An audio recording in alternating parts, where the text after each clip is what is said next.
Good evening everyone. Himachal updates में आपका एक बार फिर से स्वागत है। जिन्होंने अभी तक चैनल को सब्सक्राइब नहीं किया है वो चैनल को सब्सक्राइब कर लें और वीडियो को ज़्यादा से ज़्यादा शेयर करें। तो आज हम डिस्कस करेंगे हिमाचल जी के। तो चलिए देखते हैं पहला प्रश्न, भारत की कुल जनसंख्या में हिमाचल प्रदेश की जनसंख्या का कितने प्रतिशत हिस्सा है। तो भारत की कुल जनसंख्या में हिमाचल प्रदेश की जनसंख्या का 0.57% हिस्सा है। 2001 की जनगणना की बात करें तो उसके अनुसार 0.59% था। 2011 की जनगणना से आपसे और भी क्वेश्चन पूछे जा सकते हैं।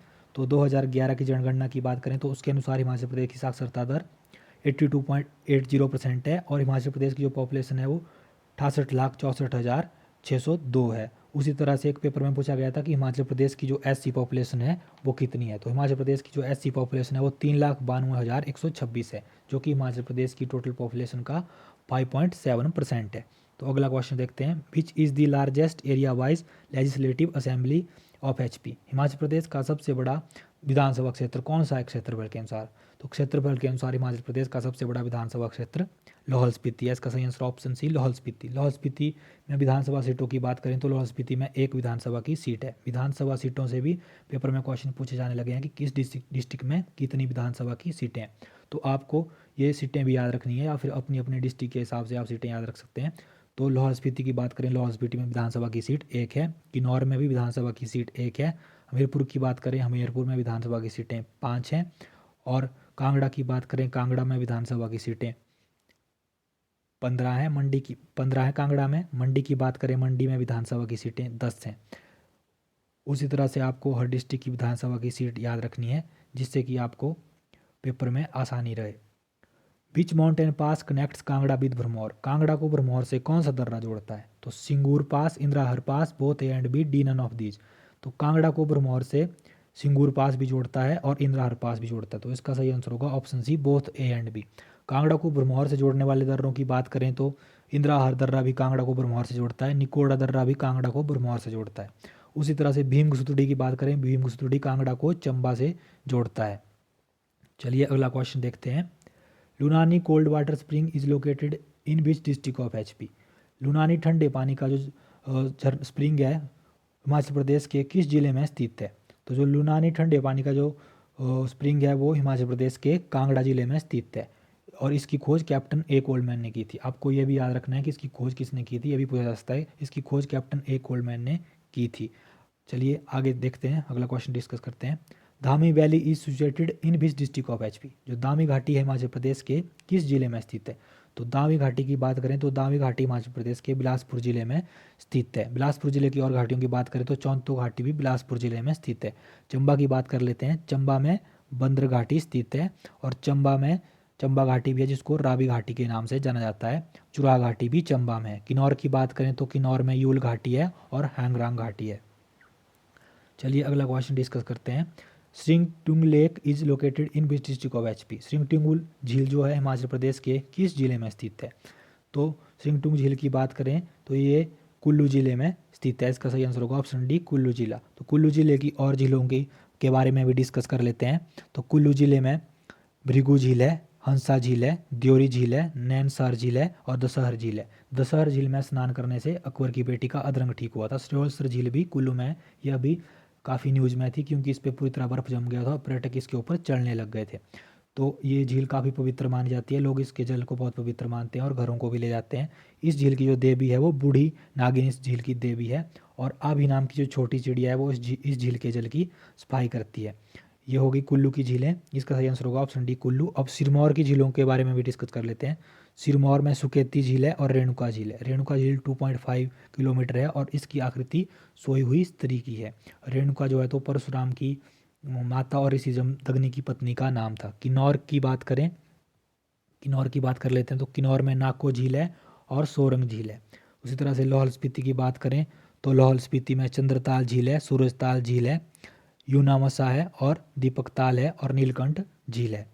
चलिए आगे चलते हैं, the capital of Bushahr princely state was located at which place. तो बुशहर राजसी राज्य की जो राजधानी है वो कहाँ थी। तो बुशहर की राजधानी कामरू में थी।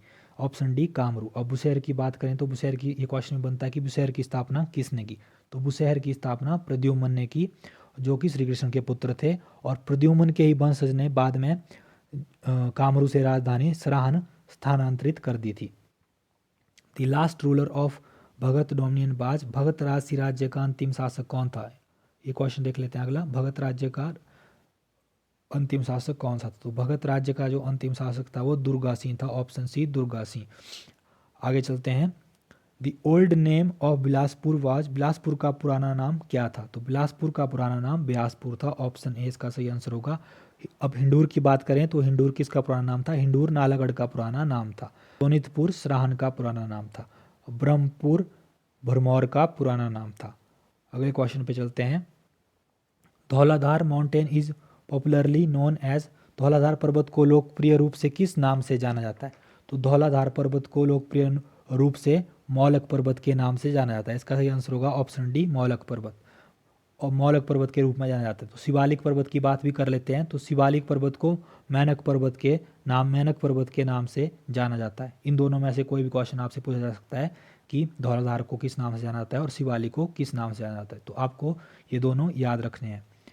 अगला क्वेश्चन देखते हैं, which temple of HP is a protective monument under Archaeological Survey of India, Himachal Pradesh का कौन सा मंदिर भारतीय पुरातत्विक सर्वेक्षण के अधीन सुरक्षित है, स्मारक है? तो हिडिंबा देवी मंदिर भारतीय पुरातत्व सर्वेक्षण के अधीन सुरक्षित स्मारक है। भाई दो ना पाई दो slogan was raised during which movement, भाई दो ना पाई दो नारा किस आंदोलन के दौरान उठा था? तो भाई दो ना पाई दो नारा समझौता मूवमेंट के दौरान उठा था। तो समझौता मूवमेंट कब हुआ था? ये 1942 को हुआ था, 1942 को समझौता आंदोलन हुआ था। जनवरी 26, 1948 को हिमाचल प्रदेश में अंतरिम सरकार की अध्यक्षता किसने की? तो इसका सही आंसर होगा ऑप्शन बी शिवानंद रमौल। इसका सही आंसर होगा ऑप्शन बी शिवानंद रमौल। आगे चलते हैं, हिमाचल प्रदेश के किस क्रिकेटर ने 1017 मिनट के लिए बैटिंग क्रीज पर रुककर विश्व रिकॉर्ड बनाया? तो हिमाचल प्रदेश के राजीव नैयर ने 1017 मिनट पर तक बैटिंग क्रीज पर रुककर विश्व रिकॉर्ड बनाया। तो इसका सही आंसर होगा ऑप्शन ए राजीव नैयर ने बैटिंग क्रीज पर रुककर विश्व रिकॉर्ड बनाया। अगला क्वेश्चन देखते हैं, Career Point University is located at which place in HP, Career Point University Himachal Pradesh में किस स्थान पर है? तो कैरियर पॉइंट यूनिवर्सिटी जो है वो हमीरपुर में है। इसका सही आंसर होगा ऑप्शन डी हमीरपुर। यूनिवर्सिटीज़ के बारे में और क्वेश्चन डिस्कस कर लेते हैं, क्योंकि यूनिवर्सिटी से एक नया क्वेश्चन आजकल पूछा जाने लगा है। महाराजा अग्रसेन यूनिवर्सिटी की बात कर लेते हैं, ये बद्दी में स्थित है। एटर्नल यूनिवर्सिटी की बात करें, ये बड़ूसाही में है। और पालमपुर में एग्रीकल्चर यूनिवर्सिटी है, और श्री साई यूनिवर्सिटी भी पालमपुर में है। इंदस यूनिवर्सिटी की बात करें तो ये बत्थू में है। इस तरह से आपको यूनिवर्सिटीज़ याद रखनी है। विच is the executing agency of Dhaulasidh hydroelectric project, Dhaulasidh hydroelectric project की जो कार्यकारी एजेंसी है वो कौन सी है? तो धौलासिद्ध हाइड्रोइलेक्ट्रिक प्रोजेक्ट की जो कार्यकारी एजेंसी है वो SJVN है। इसका सही आंसर होगा option C SJVN Dhaulasidh hydroelectric project की कार्यकारी एजेंसी है। और हाइड्रोइलेक्ट्रिक प्रोजेक्ट की बात भी कर लेते हैं, टॉस जल विद्युत परियोजना की जो कार्यकारी एजेंसी है वो साई इंजीनियरिंग फाउंडेशन है। मलाना 2 की जो कार्यकारी एजेंसी है वो एवरेस्ट प्राइवेट लिमिटेड है। बसपा 2 की जो कार्यकारी एजेंसी है वो MS जयप्रकाश है। और उसी तरह से गंधारी हाइड्रोइलेक्ट्रिक प्रोजेक्ट जो है जोगनी में है, उसकी जो कार्यकारी एजेंसी, जोगनी के जो हाइड्रोइलेक्ट्रिक प्रोजेक्ट है उसकी जो कार्यकारी एजेंसी है वो Gandhari hydro power private limited है, जो जोगनी में जो हाइड्रोइलेक्ट्रिक प्रोजेक्ट है। और भाखड़ा जो हाइड्रोइलेक्ट्रिक प्रोजेक्ट है उसकी कार्यकारी एजेंसी BBMB है, भाखड़ा ब्यास मैनेजमेंट बोर्ड। और पोंग हाइड्रोइलेक्ट्रिक प्रोजेक्ट की कार्यकारी एजेंसी भी BBMB ही है।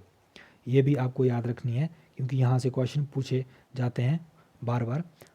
अगला क्वेश्चन देखते हैं, हिमाचल प्रदेश में स्वर्ण जयंती ग्राम स्वरोजगार योजना किस वर्ष प्रारंभ की गई? तो हिमाचल प्रदेश में स्वर्ण जयंती ग्राम स्वरोजगार योजना 1999-2000 में प्रारंभ की गई। इसका सही आंसर होगा ऑप्शन बी 1999-2000 में ये प्रारंभ की गई। अगला क्वेश्चन देखते हैं, Sand and Sabu are the folk dances of which district of HP, जो सांद एंड साबू हैं वो हिमाचल प्रदेश की किस डिस्ट्रिक्ट के फोक डांसेज हैं? तो ये लाहौल स्पीति के हैं। इसका सही आंसर होगा ऑप्शन डी लाहौल स्पीति। और मुखौटा डांस भी लाहौल स्पीति का है, बुधेन नृत्य भी लाहौल स्पीति का है। चंबा की बात करें तो चंबा का किकली चंबा का है, घुरेही चंबा का है, डांगी और डेपक भी चंबा का है, झांझर नृत्य भी चंबा का है, सेन नृत्य भी चंबा का है। किन्नौर के बारे में भी डिस्कस कर लेते हैं, तो किन्नौर का कियांग बाक्यांग किन्नौर का है, मुखौटा भी किन्नौर का है, लांबर भी किन्नौर का है, और शेर भी किन्नौर का है। करियाला की बात करें, करियाला शिमला का है। Gochi festival is celebrated at which place in HP. Gochi उत्सव हिमाचल प्रदेश के किस स्थान पे मनाया जाता है? तो गोची की बात करें, गोची केलोंग में मनाया जाता है। यह पुत्र के जन्म के अवसर पर मनाया जाता है। मुख्यतः यह त्यौहार पुत्र के जन्म के अवसर पर मनाया जाने वाला ही त्यौहार है। अगला क्वेश्चन देखते हैं। Famous revolutionary writer Shri Yashpal Sharma belonging to which district of HP. प्रसिद्ध क्रांतिकारी लेखक श्री यशपाल शर्मा हिमाचल प्रदेश के किस जिले से संबंधित हैं? तो यशपाल शर्मा जो है तो वो हिमाचल प्रदेश के हमीरपुर जिले से संबंधित हैं। एक पेपर में उनके गांव का नाम भी पूछा गया तो इनके गांव का नाम जो है तो भुप्पुल विलेज है। और विप्लव नाम से इन्होंने हिंदी और बागी नाम से उर्दू में पत्रिका भी निकाली थी। ये भी आपको याद रखना है। विप्लव नाम से यशपाल शर्मा जी ने हिंदी में पत्रिका निकाली थी और बागी नाम से उर्दू में पत्रिका निकाली थी। अगला क्वेश्चन देख लेते हैं। कोंकणी संबंधित है गोवा से, उसी प्रकार डोगरी किससे संबंधित है? तो कोंकणी गोवा से संबंधित है तो डोगरी जम्मू कश्मीर से संबंधित है। इसका आंसर होगा ऑप्शन सी, जम्मू कश्मीर। तो आज के लिए इतना ही। हमारे क्वेश्चन का सेशन यहीं पे ख़त्म होता है और अगली वीडियो में फिर से आपसे मिलेंगे कोई ना कोई HPGK का सेशन लेके। तो तब तक के लिए थैंक यू। और जिन्होंने अभी तक चैनल को सब्सक्राइब नहीं किया है वो चैनल को सब्सक्राइब कर लें और ज़्यादा से ज़्यादा वीडियो को शेयर करें। धन्यवाद।